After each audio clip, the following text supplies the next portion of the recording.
una producción de Universidad Nacional de Jujuy, CEPA UNJU y su señal UNJU TV.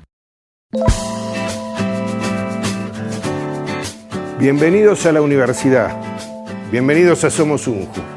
Hoy un programa especial, distinto, dedicado a ese gran exponente de las letras jujeñas que fue el escritor Ernesto Aguirre. Un programa cargado de literatura en el cual nos dedicaremos a conocer los escritos de Ernesto Aguirre y por supuesto vamos a indagar sobre su persona.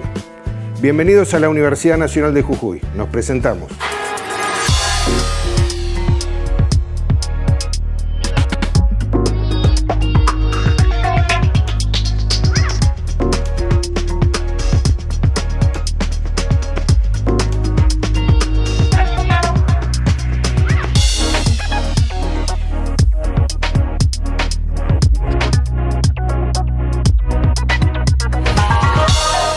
Darío Melano es abogado y escritor, y de la mano de él vamos a recorrer distintos momentos de la vida y de las producciones de Ernesto Aguirre. Ernesto es un escritor que ha sido homenajeado por la Universidad Nacional de Jujuy. Durante el transcurso de la última Feria del Libro, hemos inscrito su nombre a una nueva plazoleta inaugurada en los espacios culturales de la Universidad Nacional de Jujuy sobre la Avenida Bolivia. Escuchamos entonces a Ernesto Aguirre en la voz de Darío Melano.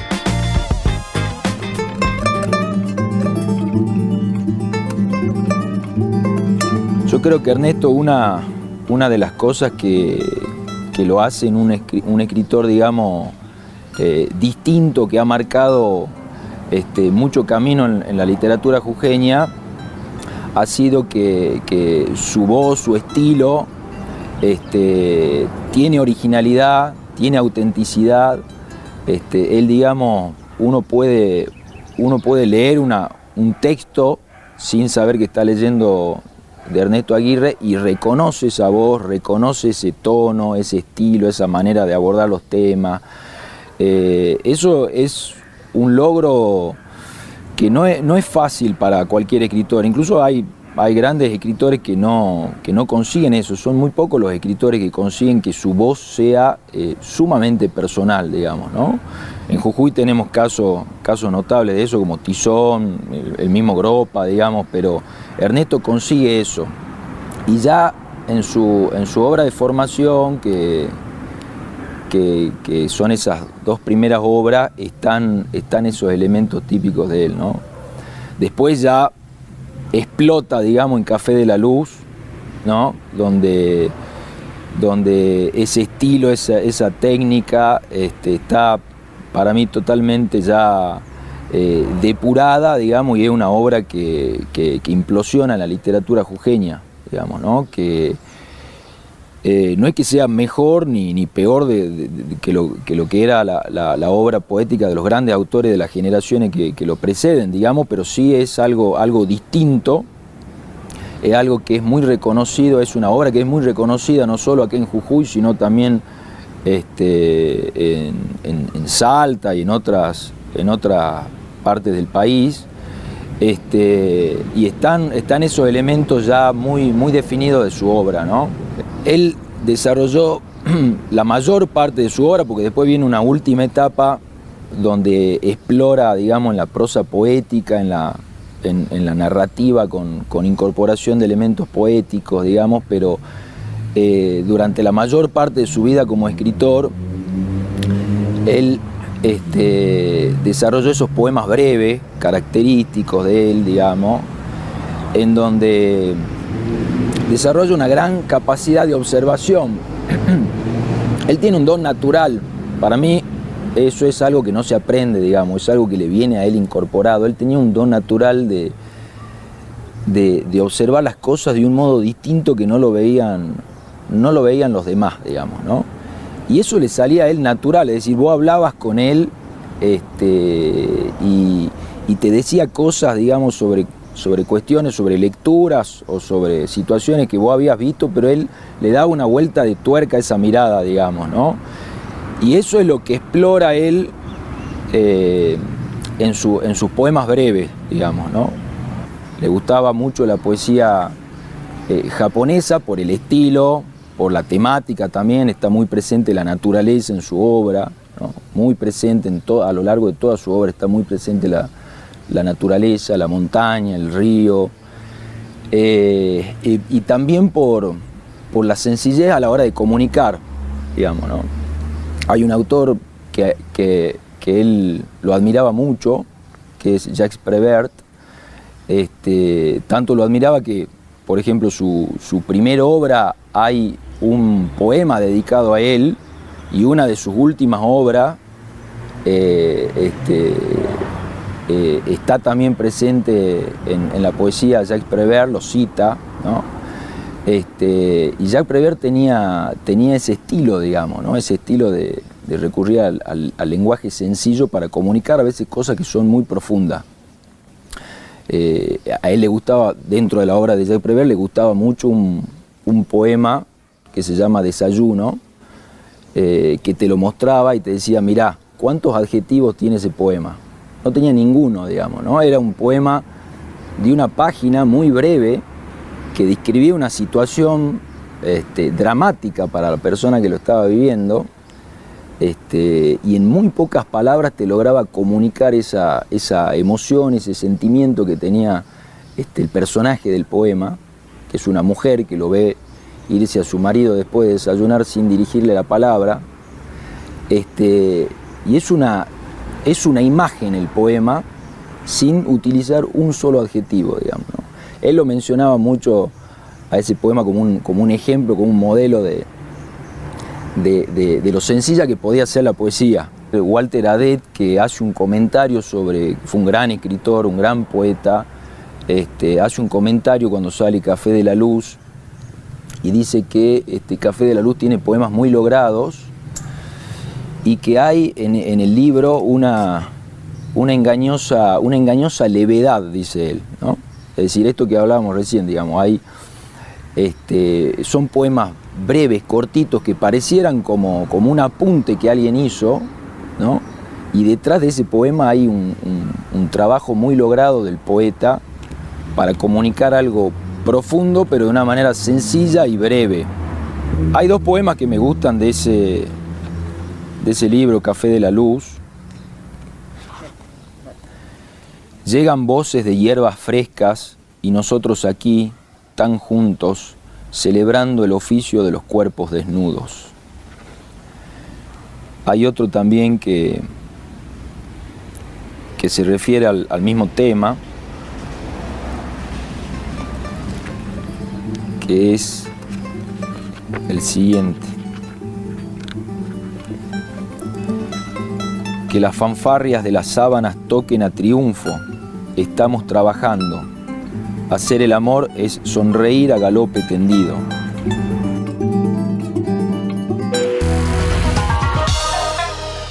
Cuentan quienes lo conocieron que Ernesto Aguirre supo ser un gran amigo de sus amigos. También un deportista y escalador, pero sobre todo un amante del café y por supuesto de las lecturas en los distintos bares de la ciudad de San Salvador de Jujuy. Nuestro piso de producción audiovisual, Unju TV, ha producido distintos episodios que cuentan la vida y la obra de Ernesto Aguirre. Primero vamos a presentar dos de esos episodios: Caminador de Montañas y Memoria Café. Los invito a recorrer en estos dos episodios la vida de Ernesto Aguirre a través de la palabra de quienes compartieron gran parte de su vida.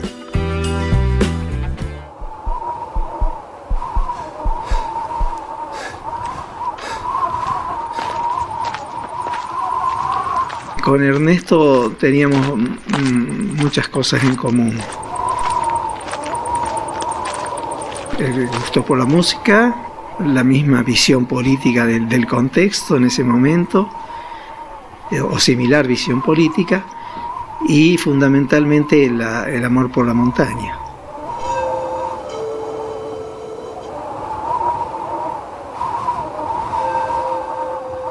A los dos nos apasionaba ir a la montaña, nos preparábamos para ir y disfrutábamos de lo que significa escalarlas y llegar a la cumbre. Es un privilegio realmente único. A Ernesto Aguirre lo conocí en Colegio Nacional Teodoro Sánchez Bustamante. En el año 70-71 era el centenario del Nacional en esa época. Y bueno, con Ernesto en esa época, como adolescente, y yo no tenía muchas amistades porque había estado 3 años en Córdoba, entonces ellos se me hicieron el respaldo afectivo acá de amistad. Todos los primeros intentos de escalada, excepto el azul, que hicimos 2 intentos, para el Chañi, el primer intento hicimos cumbre. Al Socompa, en el primer intento hicimos cumbre. En la primera la subíamos. Y entonces los salteños decían, che, vamos a la Concagua, ¿qué les parece si vamos? Vamos, nosotros nos prendíamos en todas. Vamos a la Concagua y nos empezamos a preparar con otro amigo de Salta, que nos íbamos a juntar en Mendoza, Luis Aguilar, el Flaco Aguilar, y con Ernesto nos empezamos a preparar. Claro, la Concagua es otra cosa, ya es palabras mayores.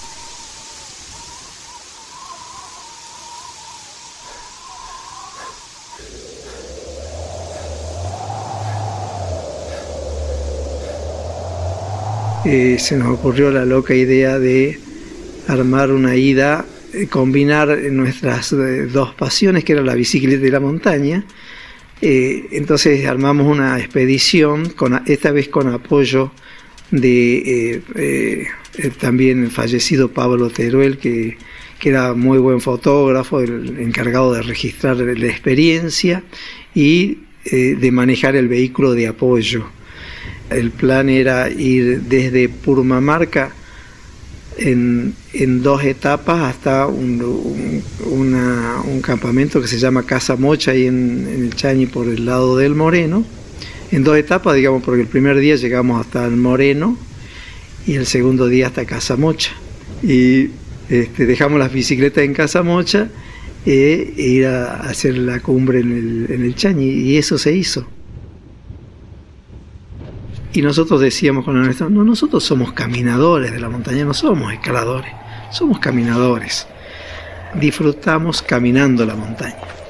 Y en realidad escalábamos la montaña.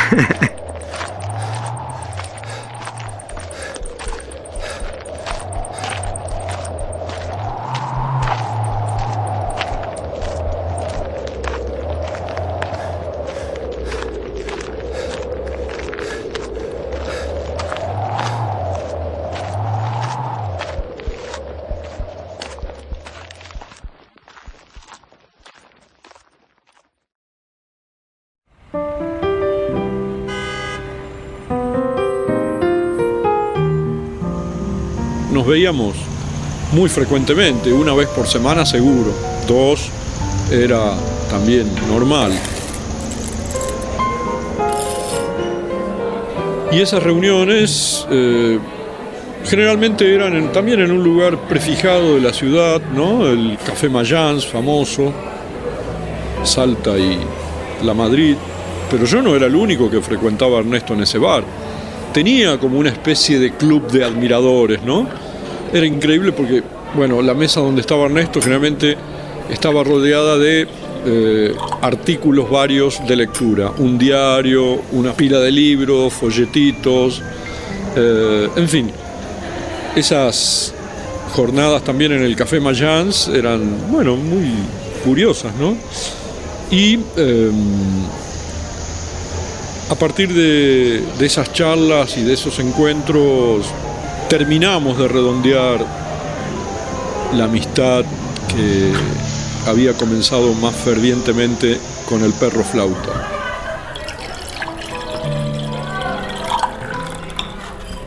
A veces en pequeñas cosas se nos reaparece, ¿no? El pensamiento de Ernesto, la figura, su risa. Tenía una risa muy aguda y estentórea, ¿no?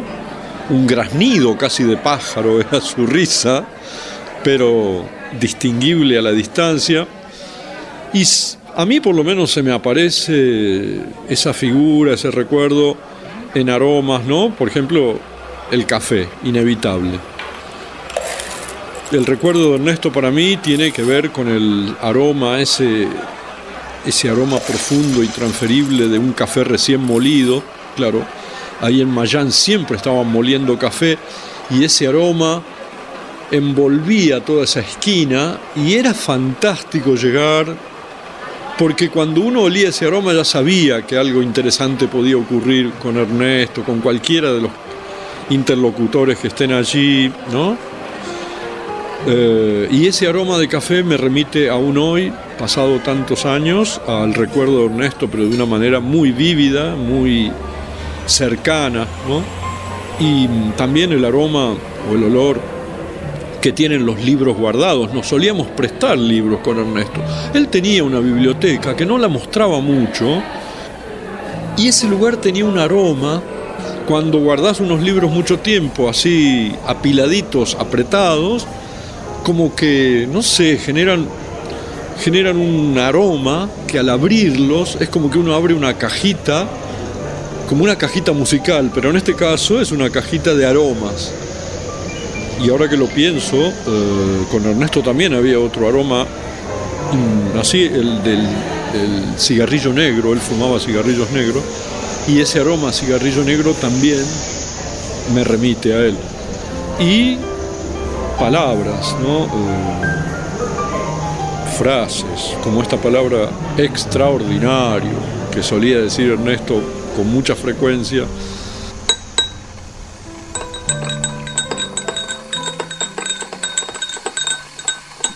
Nos hacía gracia, ¿no? Cuando hablábamos y de repente empezaba la maquinola de moler café.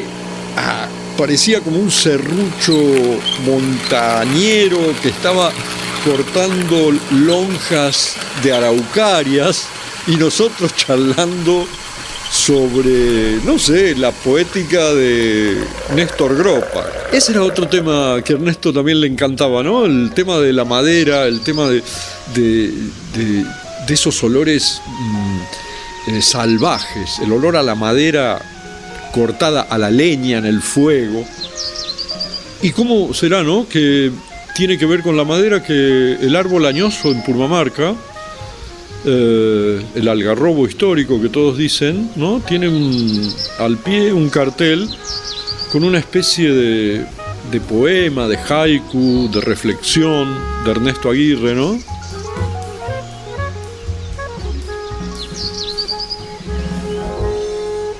Ernesto Aguirre. Extraordinario.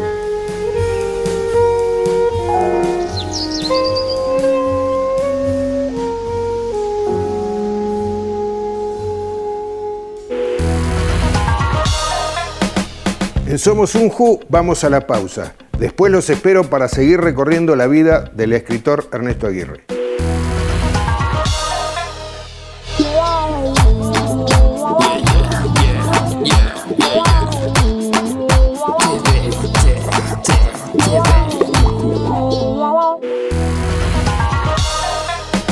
Con Darío Melano seguimos recorriendo los últimos tramos de la literatura de Ernesto Aguirre y particularmente la admiración que Ernesto tenía por otro gran escritor, Néstor Gropa. Otros dos libros dentro de esa vasta producción que a mí me parecen muy, muy lindos, muy logrados, que son Sofía in Memoriam y Estambul, ¿no? Esos tres libros son, desde mi gusto personal, los que más me gustan, los que me parece que tienen un trabajo de muchos años, digamos, de depuración de ciertas reflexiones, de ciertas instantáneas, de ciertos momentos que él ve y que los resuelve así en 3 o 4 versos, ¿no? Después hay otra etapa de transición, diría yo, que se da con un libro que no sé si se publicó de manera impresa en su momento, digamos, me parece que se publicó como un libro digital, que es de Pan Llevar, que es un título extraordinario, ¿no? Porque además es de pan llevar con B larga, porque lo toma literalmente del acta de fundación de San Salvador de Jujuy, donde dice que estas son tierras de pan llevar, ¿no? O sea, tierras para cultivar, producir y llevar el pan, digamos. Ese libro es muy interesante y yo lo veo como un libro de transición hacia lo que va a ser después todo su juego de humor en Familia Gallo, ¿no? Y es un libro donde están presentes elementos muy característicos de su obra que los desarrolla mucho aquí y que después va a explorar de una manera mucho más consciente y profunda en Familia Gallo, que tiene que ver con el manejo del habla popular, de ciertos elementos de la cultura popular, local, ¿no? Junto con acontecimientos, no sé, de la historia de la humanidad, digamos, ¿no? Él era un tipo que sabía mucho, que tenía mucha cultura, pero tenía a su vez una enorme cualidad para que todo ese conocimiento que tenía a la hora de comunicarlo o contarlo no sonara pedante, ¿no? Él no se sentaba, digamos, a declamar, ¿no? Él utilizaba ese conocimiento de una manera muy eficiente, diría yo, muy eficaz, tanto a la hora de conversar como a la hora de escribir, ¿no? Y aquí ya aparece muy notablemente el manejo del humor, la incorporación del humor, la ironía, ¿no?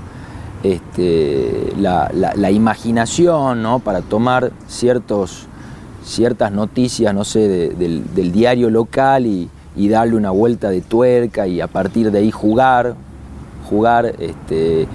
Tenía una imaginación desbordante, esa imaginación desbordante explota en Familia Gallo 1, ¿no? Entonces, todos esos elementos son muy característicos y yo veo mucha presencia ahí a partir de que, digamos, independientemente de que Ernesto Aguirre significa una ruptura con la generación que lo precedió, ¿no? Con los grandes escritores de Tarja, porque viene a producir otro tipo de poética. Sin embargo, él tenía una profunda admiración por Néstor Gropa. Y yo veo muchos elementos, mucha influencia de Néstor Gropa en su obra, ¿no? Él lo admiraba mucho a Gropa. De hecho, él cuando comentaba y hablaba, decía, Gropa escribió la mejor página de la literatura jujeña, ¿no? Y mencionaba ese texto cortito que está en la autobiografía de Gropa, donde él cuenta el fallecimiento de la madre, ¿no?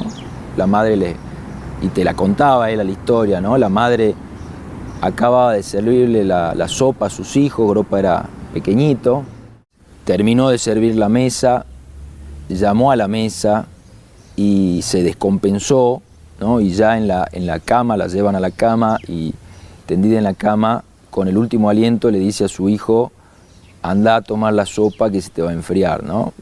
Y él te contaba la historia y se le caían las lágrimas porque lo emocionaba mucho, ¿no? Y decía en un texto muy breve, Gropa ahí escribió la mejor página de la literatura jujeña.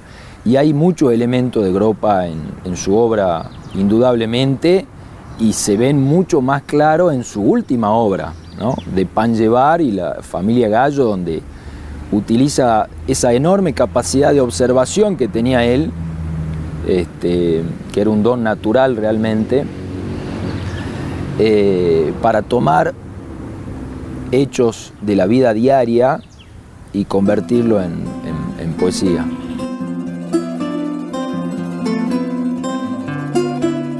Hasta ese momento su obra poética eran esos poemas cortos, breves, muy lúcidos, pero en donde no estaba el escritor de las grandes historias y que te contaba esas historias cargadas de humor y de reflexión y donde mezclaba la historia local con la historia universal que utiliza muy bien en Familia Gallo, ¿no? A mí me parece que ahí comienza un camino de Ernesto Aguirre que lamentablemente se nos ve truncado, pero que tenía mucho para dar ahí. Tenía mucho para dar. De la producción de Unju TV acerca de la vida y la obra de Ernesto Aguirre hay 2 episodios muy interesantes: Habitantes del Perro Flauta y Zancadas. Los invito a recorrer estos 2 episodios con los cuales terminamos este programa dedicado a la vida y la obra de este gran escritor, Ernesto Aguirre. Desde la ciudad de San Salvador de Jujuy, Argentina, aquí comienza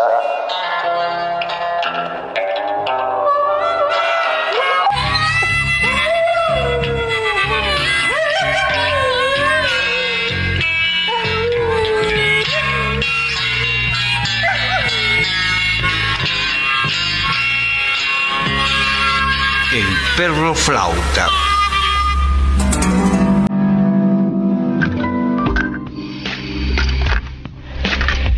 Este fondo de respiración creo totalmente adecuado para que les lea esta carta que el Perro Flauta le hizo llegar al secretario de Lucha contra las Adicciones. Y dice así: ¿por qué en el listado de sustancias adictivas publicado junto a sus declaraciones, el oxígeno brilla por su ausencia? ¿Su adicción no es lo suficientemente nociva? ¿Necesita estadísticas actualizadas de víctimas mortales entre sus cautivos? ¿Ignora el secretario su actual consumo masivo? ¿Cuántos adictos en este mismo momento están a punto de aspirar una nueva dosis y nuestras autoridades prefieren ignorarlo?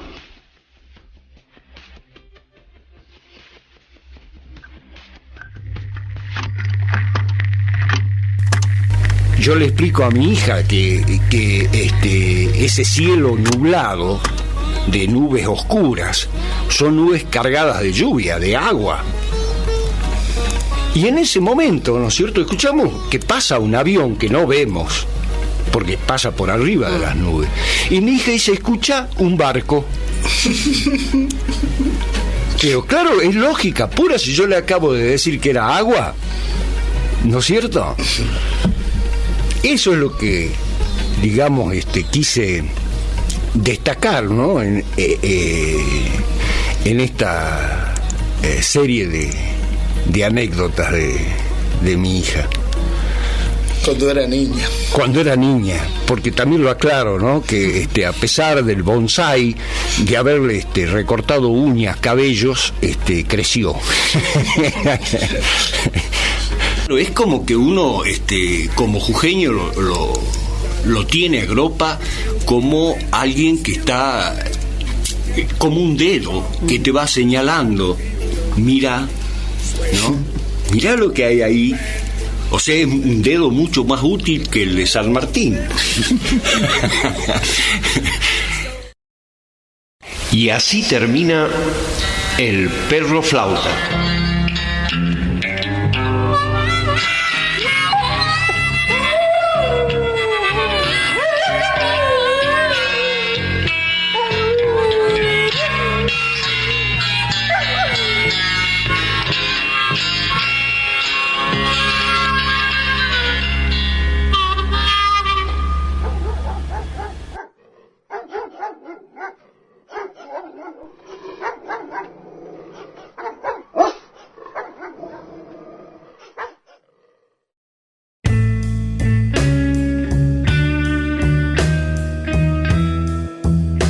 La mirada de Ernesto Aguirre sobre algunas cosas era una mirada casi con lupa, ¿no? Se detenía mucho en los pequeños detalles, ¿no?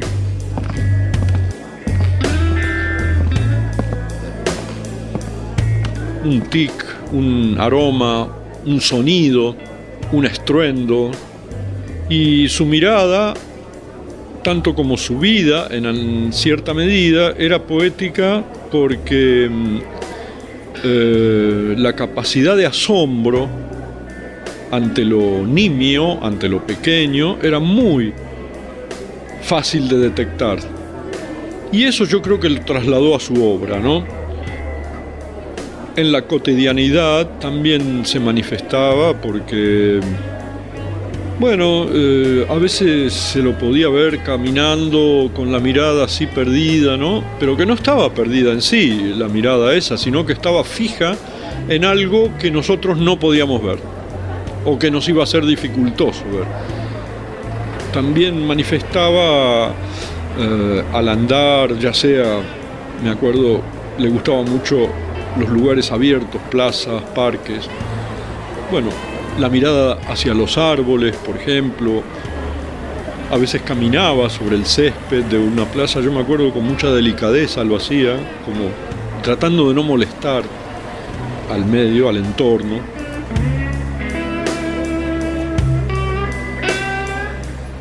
Era curioso verlo andar, era como rítmica, armoniosa, cuando estaba tranquilo. Generalmente una mano, en un bolsillo del pantalón. Y como siguiendo una cadencia, como un fluir rítmico. Se podía decir, si uno quiere ya exagerar, un andar poético, que ponele. Pero no, era como tranquilo, así. Un poquito encorvadito, pero de paso constante. Era muy buen caminador, Ernesto. De ahí que también le gustaba tanto la montaña, ¿no? Y en la ciudad se comportaba así, como un caminador de montaña. Eso, exactamente. Y cuando se enojaba, o cuando había situaciones que lo exasperaban, uno lo notaba porque solía, bueno, así como dispararse con zancadas muy grandes, muy largas, de casi 1 metro, no sé, 80 centímetros, no sé, pero eran zancadas nerviosas, como urgentes, apuradas, como para poner distancia lo más rápido posible con aquello que lo molestó. Entonces era difícil seguirlo en esas caminatas enojadas de Ernesto, ¿no? Cuando uno anda por la ciudad, sobre todo, determinados puntos de la ciudad son inherentes a Ernesto. Bueno, lo que ya dijimos, ¿no? La esquina de La Madrid y Salta, ahí fue donde nos despedimos la última vez, que lo vi vivo, ¿no? Otro lugar, bueno, la calle Independencia, en esa cuadra entre Necochea y Balcarce, donde estaba la casa original, donde él vivió y tenía su balcón ahí. Ciertas plazas de Ciudad de Nieva, la Plaza de los Leones, ¿no? Y qué curioso, yo ahora todos los días paso por una plaza pequeña de Ciudad de Nieva que se llama Martín Raúl Galán, que tiene una fuente y que, bueno, le pusieron a la fuente esa el nombre de Ernesto, Fuente Ernesto Aguirre.